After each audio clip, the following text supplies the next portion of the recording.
दोस्तों स्वागत है आपका ड्राइव सेंस के एक और नई वीडियो में। मैं हूं आपका दोस्त अमित। दोस्तों काफी टाइम से कमेंट आ रहे थे मेरे जितने भी वीडियोस है, जो लेटेस्ट वीडियोस है, उन सब में दो चार कमेंट ऐसे होते ही होते हैं कि सर हमें क्लच को लेकर के परेशानी आ रही है, हमसे क्लच नहीं संभल पा रहा है।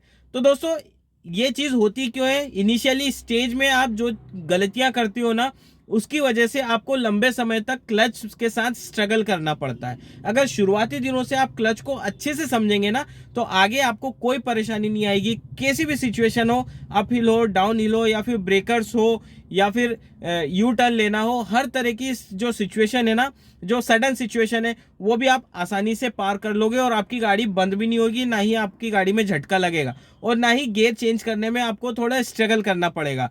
तो आज के वीडियो में पूरा क्लच से रिलेटेड होने वाला है। तो चलिए दोस्तों, ज्यादा देरी ना करते हुए हम वीडियो स्टार्ट करते हैं। देखो यार, ड्राइविंग सीखने के लिए हमें स्किल्स की जरूरत तो पड़ती ही पड़ती है, लेकिन स्किल्स के साथ साथ कुछ ऐसी चीजें भी होती है जो हमारी गाड़ी के अंदर एड ऑन हो जाए तो हम बहुत अच्छे से अपनी ड्राइविंग में कॉन्सेंट्रेट कर पाएंगे। और उसके लिए ज्यादा करके मैं यूज करता हूँ इन्वॉल्व का वन मस्क। बहुत ही प्यारी खुशबू है दोस्तों, ड्राई फ्रेश टेक्नोलॉजी से बना है, जो लॉन्ग लास्टिंग है। मैं कम से कम इसको 3 से 4 महीने हो गए यूज करते हुए, अभी तक इसकी खुशबू बरकरार है और हल्की हल्की भीनी भीनी खुशबू ये देता रहता है। मेरा कैसा भी मूड रहता है ना, गाड़ी के अंदर आके बैठता हूँ और एकदम मैं फ्रेश हो जाता हूँ, तरोताजा हो जाता हूँ, क्योंकि इसकी खुशबू इतनी प्यारी है। और इसको यूज करना बहुत ही सिंपल सा रहता है दोस्तों। ये कैप रहती है ना, इसको खोले, या सिल्वर फॉयल आती है, इसको निकाल दो, ये ढक्कन लगा दो और रख दो अपनी गाड़ी के कप होल्डर के अंदर, और ये महकता रहेगा और आपका मूड हमेशा फ्रेश रहेगा। आपको मूड अच्छा रखना है गाड़ी के अंदर, तो डिस्क्रिप्शन में लिंक दिए, अभी जाकर के चेकआउट करें और एक्स्ट्रा डिस्काउंट के लिए यूज कर लेना ड्राइव सेंस। और एक चीज और दोस्तों, इसकी कॉपीज बहुत चल रही है मार्केट में। जो ऑफिशियल वेबसाइट मैंने मेंशन करी, यहीं पर से जाकर के आप बाय करना, या फिर डिस्क्रिप्शन में जो लिंक दी है वहीं से जाकर के बाय करना। तो आई होप दोस्तों आपको दोनों चीजें दिख रही होगी, फ्रंट भी दिख रहा होगा और फुट मूवमेंट्स भी दिख रहे होंगे। मेनली आपको ध्यान देना है फुट मूवमेंट्स पे। सबसे पहला दिन अगर होता है आपका, तो आपको क्या करना है वो समझो। पहले दिन की मैं बात कर रहा हूँ, हम धीरे धीरे एडवांस लेवल पे जाएंगे, ठीक है। पहले दिन आपको क्लच प्रेस करना और रिलीज करना सीखना है। इसी की वजह से आप ट्रैफिक में या फिर अप हिल पर क्लच नहीं संभाल पाते हो। तो सबसे पहली चीज, आपको क्लच प्रेस करना और रिलीज करना आना चाहिए। प्रेस करना मतलब ये है कि आप पंजे से पूरा प्रेस करोगे, ठीक है, और पीछे लेने की बात आएगी तो एडी के साथ आपको पीछे लेना है। आप हल्का सा एडी उठा लोगे और ऐसा, ये दबाया और ये ऐसा, ये दबाया फिर ये ऐसा, मतलब ये जो एडी है ना, ये भी पीछे आएगी। इससे क्या होगा, आप स्मूथली क्लच रिलीज कर पाओगे। अब कई लोग बोलते हैं कि सर ऐसे में हमारी एडी फंसती है, तो एडी फंसती है तो आप हल्का सा एडी उठा सकते हो। ऐसा कोई जरूरी नहीं कि एडी बिल्कुल घुसा के एकदम फ्लोर पे टच करनी है, नहीं, आप हल्की सी उठा लो और ताकि आप मूवमेंट कर सको। तो अपने जो लेफ्ट लेग है ना, उसको आदत हो जाएगी क्लच को ऑपरेट करने की। अब उसको एक बार आदत हो गई ना, तो आप आराम से किसी भी सिचुएशन में क्लच को कंट्रोल कर पाओगे, ठीक है। अब पहली चीज तो आपको समझ में आ गई, आपको ये प्रैक्टिस करनी है। बंद गाड़ी में इसकी प्रैक्टिस करो, कोई कुछ नहीं होता। उसके बाद आपको अपनी गाड़ी बढ़ाना है, ठीक है। आपको सिर्फ क्लच पे ध्यान देना है, सिर्फ और सिर्फ क्लच पे, ना ही ब्रेक पे ना ही एक्सीलरेटर पे शुरुआत में, क्योंकि आप ऐसी जगह पे प्रैक्टिस करोगे जहां आपके आजू बाजू और सामने कुछ ना हो, ठीक है। इसलिए मैं वो चीज़ बोल रहा हूँ कि आपको सिर्फ क्लच पे ध्यान देना है। मैंने क्लच लगाया, ठीक है, ये मैंने गियर लगाया फर्स्ट, अब मैं हैंड ब्रेक रिलीज करता हूँ, ठीक है। अब मुझे सिर्फ क्लच पे ध्यान देना है। अब जैसे मैंने प्रैक्टिस करी थी क्लच को धीरे धीरे रिलीज करने की, मैं धीरे धीरे रिलीज करता हूँ, बहुत धीरे धीरे रिलीज कर रहा हूँ फर्स्ट गियर में, और धीरे धीरे रिलीज कर रहा हूँ। अब देखो मेरी गाड़ी वाइब्रेशन मोड में आ गई और देखो आगे बढ़ने लग गई, ठीक है। अब यहाँ पे मैं होल्ड करके रखूंगा। ज़्यादा स्पीड हो रही है ना, पूरा ब्रेक ले लो, कोई दिक्कत नहीं, घबराहट होगी शुरुआत में।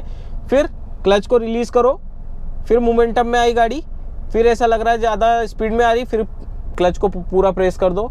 और एक चीज़, सामने कोई भी नहीं हो तो एक काम करना, जैसे ही क्लच धीरे धीरे रिलीज करते मोमेंटम में आ जाए तो आप क्लच को पूरा रिलीज कर देना, ठीक है। अब देखो मेरी गाड़ी बिना एक्सीलरेटर के चल रही है, मैंने क्लच भी पूरा तरीके से छोड़ दिया है, मेरे तीनों पेडल फ्री है, ठीक है। ये चीज़ आपको समझनी पड़ेगी, क्लच का ये मूवमेंट आपको समझना पड़ेगा, ठीक है।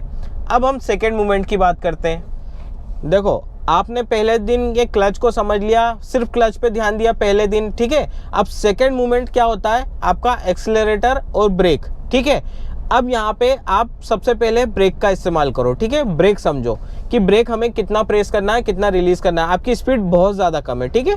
अब ब्रेक का यूज़ करने के लिए आपको क्या करना रहेगा, सिंपल सी चीज़ है, स्पीड बहुत कम है, पहले पूरा क्लच दबाएंगे, फिर ये ब्रेक लगाएंगे बहुत ही धीरे धीरे, ठीक है। जैसे ब्रेक लगा दिया, फिर आपको ऐसा लग रहा है कि गाड़ी बहुत ज़्यादा वो हो गई है, तो वापस से आप क्लच रिलीज़ कर दो, ब्रेक से पैर हटा दो। देखो मेरी गाड़ी बहुत कम स्पीड में चल रही है। अब जैसे मुझे हल्की सी स्पीड देनी है तो एक्सीलरेटर को हल्का सा दूंगा मैं, ये देखो हल्का सा मैंने एक्सीलरेटर दिया और मेरी गाड़ी स्पीड में आ गई, ठीक है। ये अभी मेरी चल रही है 10 से ऊपर चल रही है, 12-13 की स्पीड पे चल रही है, ठीक है। आरपीएम मेरे 1800 के अंदर चल रहे हैं। शुरुआत में मैं तो आपको ये रिकमेंड करूँगा, आप स्पीड पे ध्यान मत दो, आरपीएम पे ध्यान मत दो, ठीक है। आपको शुरुआती दिनों में यही सब चीज़ करनी है, क्लच को अच्छे से समझना है, ठीक है। इसमें दो चीज़ सबसे ज़्यादा इंपॉर्टेंट है क्लच सीखने के पहले दिन। सबसे पहला बाइटिंग पॉइंट, दूसरा हाफ क्लच, दोनों में डिफरेंस आपको पता होना चाहिए, ठीक है। अब जैसे मैं यहाँ गाड़ी रोकता हूँ पहले, फिर दोनों का डिफरेंस भी मैं आपको बताता हूँ। बाइटिंग पॉइंट समझो पहले। बाइटिंग पॉइंट क्या होता है, जब आपकी गाड़ी का क्लच रिलीज होता है एक सर्टेन पॉइंट पर, जहाँ पर आपकी गाड़ी वाइब्रेट ज़्यादा करने लगती है और आगे बढ़ने की कोशिश करती है, वो हो जाता है बाइटिंग पॉइंट। अब टेक्निकल चीज़ ये समझो कि इंजन का फ्लाईव्हील और ये आपकी क्लच प्लेट दोनों टच हुए, उस मूवमेंट को बाइटिंग पॉइंट बोलते हैं। अब उस मूवमेंट पे क्या होता है आपकी गाड़ी के साथ, वो देखो। मैंने क्लच दबाया, फर्स्ट गियर लिया, हैंड ब्रेक रिलीज़ करा, अब देखो क्लच रिलीज़ कर रहा हूँ धीरे धीरे। अब शांति से आप सुनना, ये देखो मेरी गाड़ी आगे बढ़ने लग गई, हल्की सी आगे बढ़ने लग गई, वाइब्रेशन तेज हो गया मेरी गाड़ी का, ठीक है। ये होता है गाड़ी का बाइटिंग पॉइंट। यहाँ पे आपके इंजन का फ्लाईव्हील और क्लच प्लेट टच हो गई, मतलब कि इंजन का पावर आपके टायरों में जाने लग गया, ठीक है। अब पूरा क्लच रिलीज करोगे तो आपकी गाड़ी रोलिंग में आ जाएगी, ठीक है।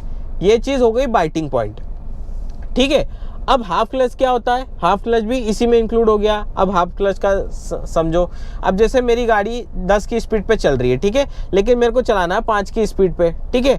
तो यहाँ पे आपको हाफ क्लच का इस्तेमाल करना है, मतलब बाइटिंग पॉइंट से हल्का सा ऊपर, मतलब आपका क्लच पूरा भी नहीं दबाया है और पूरा रिलीज भी नहीं है, ठीक है। जैसे कि ये अभी पूरा दबाए, अब ये बाइटिंग पॉइंट से ऊपर मैंने उठा लिया है।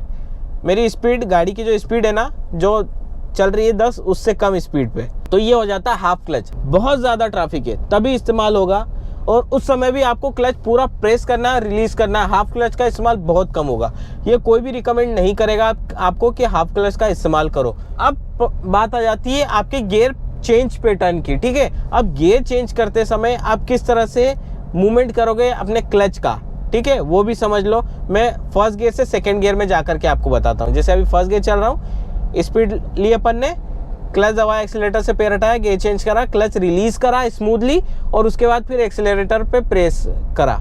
ये मैंने थोड़ा स्लोली करा क्योंकि मुझे थोड़ा फास्ट करना है, आपको समझाने के लिए मैंने स्लो करा, बाकी मोमेंटम थोड़ा फास्ट होगा। अब जब थर्ड गियर में जाने के लिए मैं फास्ट मूवमेंट करूँगा, ठीक है, ये देखो, ठीक है। यहाँ पे आपको क्लच का बाइट पॉइंट समझते हुए क्लच को पूरी तरह से रिलीज करना है और फिर एक्सीलरेटर पे पैर रखना है। इस तरह से आप क्लच को स्टेप बाय स्टेप सीखोगे ना, तो आप किसी भी सिचुएशन से बाहर निकल जाओगे।